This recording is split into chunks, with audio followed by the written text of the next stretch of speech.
China போர்ட்டை சேர்ந்த இன்னொரு சகோதரர் கேட்கிறார். என்ன கேள்வி கேட்கிறாருன்னா, வலிமா அல்லாத பல விருந்துகளை கொடுக்கும் திருமணத்தில் வலிமா விருந்துக்கு மாத்திரம் நாங்கள் அழைக்கப்பட்டால் அதுக்கு செல்லலாமான்னு கேட்கிறாரு.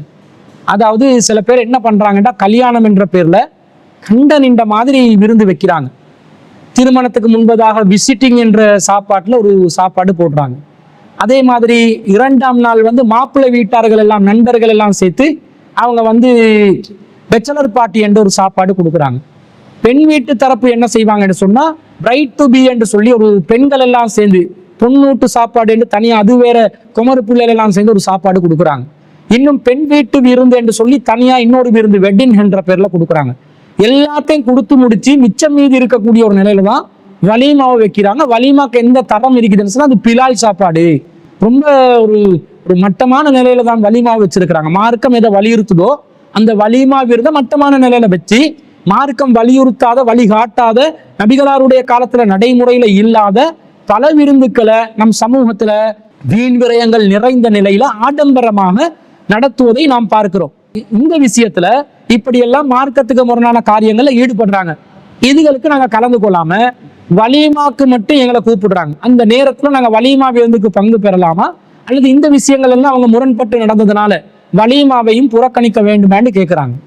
அதாவது நபி ஸல்லல்லாஹு அலைஹி வஸல்லம் என்ன சொல்றாங்கன்னா, சஹீஹ் புகாரில 5173வது செய்தியா வருது. அப்துல்லா இப்னு உமர் ரலியல்லாஹு அன்ஹு அறிவிக்கிறாங்க, இதா துஇய அஹதுக்கும் இலல் வலீமதி ஃபல்யதி, உங்களை யாராவது ஒருவர் வலிமாவுக்காக அழைக்கப்பட்டால் அவர் அந்த வலிமாவுக்கு செல்லட்டும் என்று ரசூலுல்லாஹ் சொல்றாங்க. அதே மாதிரி சஹீஹ் புகாரில 5177வது செய்தியில அபூ ஹுரைரா ரலியல்லாஹு அன்ஹு அறிவிக்கிறாங்க, வமன் தரக்க தாவத, யார் வலிமா விருந்தினுடைய அழைப்பை புறக்கணிப்பாரோ ஃபகத் அஸல்லாஹ வ ரசூலஹு ஸல்லல்லாஹு அலைஹி வஸல்லம், அவர் அல்லாஹ்வுக்கும் அல்லாஹ்வுடைய தூதருக்கு மாறு செய்து விட்டார் என்று வருகிறது. அப்போ வலிமா விருந்துக்கு மாத்திரம் நாங்கள் அழைக்கப்பட்டால் அல்லது வேறு விருந்துக்கும் கூப்பிடுறாங்க, அந்த விருந்தை நாங்க புறக்கணிக்கிறோம், தவிர்ந்து கொள்கிறோம். மார்க்கத்துல ஹராம் என்பதற்காக வேண்டி இல்லாவிட்டாலும் ரசூலுல்லாஹ்வுடைய காலத்தில் இருந்த திருமண வழிமுறைக்கு மாற்றமாக இருப்பதனாலையும் சமூக ரீதியான பாதிப்புகள் இருப்பதனாலையும் நாங்கள் அதை விட்டு தவிர்ந்து கொள்கிறோம். அந்த நேரத்துல ஒருத்தர் வலிமாவுக்கு மாத்திரம் நம்மளை அழைக்கிறார். அப்படி அழைக்கும் பொழுது அந்த வலிமாவுக்கு போகணுமான்னு கேட்டா இந்த ஹதீஸ் என்ன சொல்லுது, அல்லாஹ்வை மறுமை நாளையும் நம்புபவர் வலிமா விருந்து அழைப்பை ஏற்றுக்கொண்டு செல்லட்டும் என்று அல்லாஹ்வின் தூதர் ஸல்லல்லாஹு அலைஹி வஸல்லம் சொல்றாங்க. அப்ப வலிமா விருந்து அழைப்பு வந்தால் நாங்க போகணும். எப்படிப்பட்ட வலிமா விருந்தா இருக்கணும்? அந்த வலிமா விருந்துல ஆடம்பரம் இருக்கக்கூடாது. அந்த வலிமா விருந்துல ஆண் பெண்கள் சகஜமாக கலந்து ஆபாசமாக மஹ்ரம் அஜ்னமி பேணாம அவுரத்துகள் தென்படக்கூடிய விதத்தில் இருக்கக்கூடாது. ஆடல் பாடல்கள் மார்க்கத்துக்கு முரணான இசை கருவிகள் பயன்படுத்துற ஒரு நிலை இருக்கக்கூடாது. அதே போல மது பரிமாற்றம் நடக்கக்கூடிய ஒரு விருந்தாக இருக்கக்கூடாது.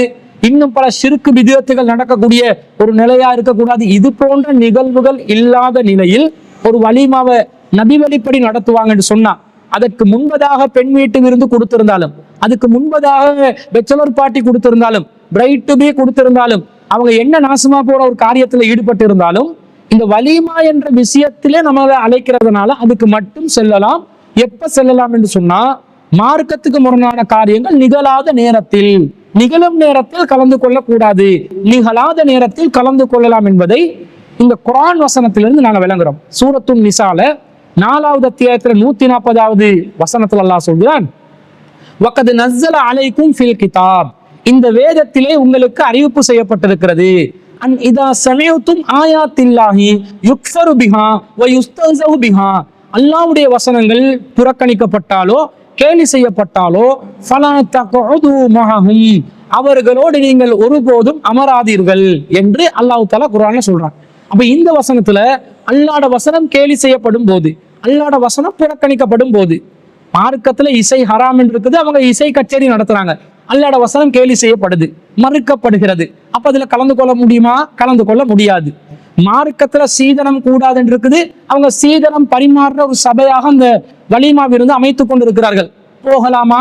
போக முடியாது என்றால் கேலி செய்யப்படுகிறது.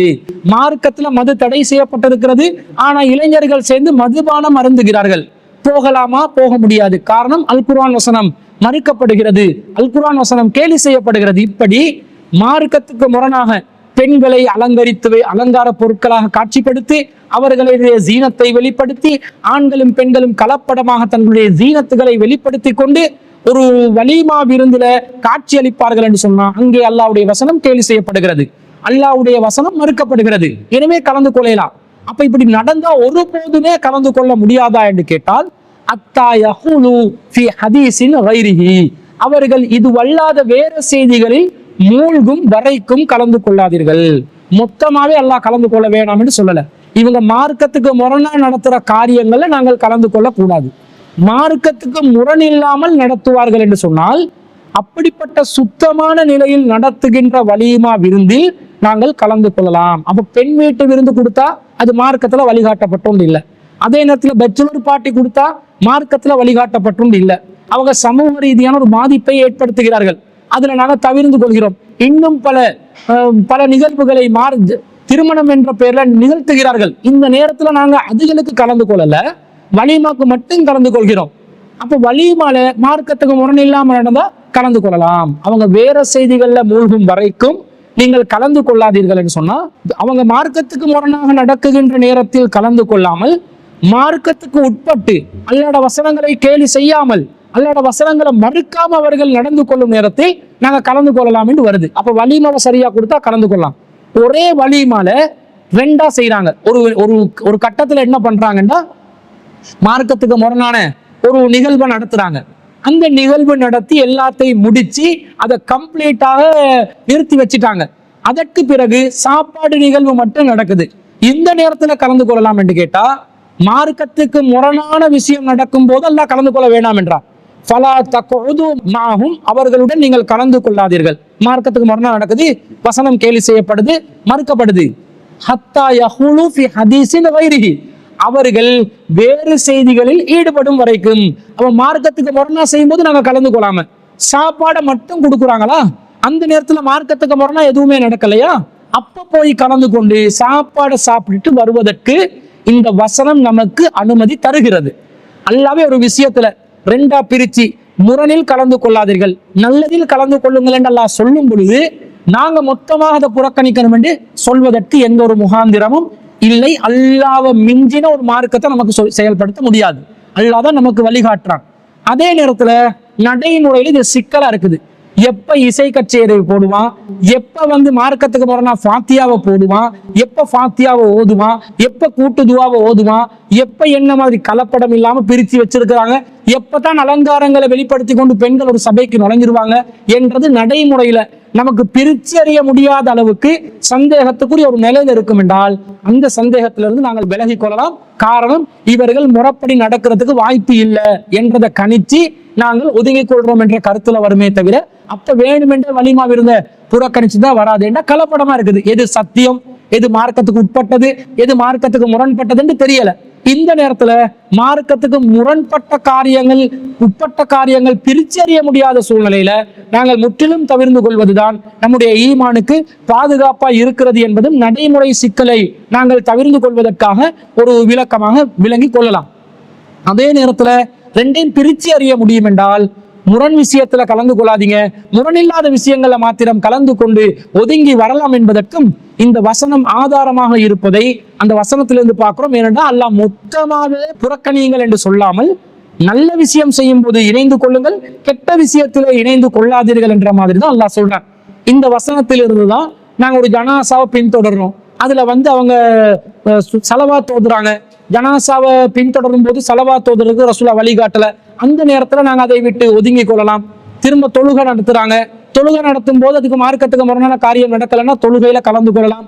அதே நேரத்துல திரும்ப அடக்கம் செய்யும் போது தல்கீன் ஓதுறாங்க, அந்த நேரத்துல அந்த சபையை புறக்கணிக்கலாம். இப்படி எதில மார்க்கத்துக்கு உட்பட்டு செய்யறாங்களோ அதுல கலந்து கொள்வதற்கும், மார்க்கத்துக்கு முரணா செய்யறாங்களோ அதுல விலகுவதற்கும் இந்த வசனமே தான் ஆதாரமா இருக்குது. இது ஜனாசா விஷயத்துக்கும் பொருந்தும், அதே நேரத்துல ஒரு திருமண விருந்துக்கும் பொருந்தும் என்பதை நாங்கள் விளங்கிக் கொள்ள வேண்டும். எனவே பெண் வீட்டு விருந்து எதை கொடுத்திருந்தாலும் எங்களை வலிமாக்கு என்று கூப்பிட்டா நாங்க வலிமாக்கு மட்டும் போயிட்டு வர்றதுக்கு அனுமதி இருக்குது. ரசூலுல்லாஹ் அல்லாஹ்வை மறுமை நாள் நம்பினவங்க போங்கன்றாங்க.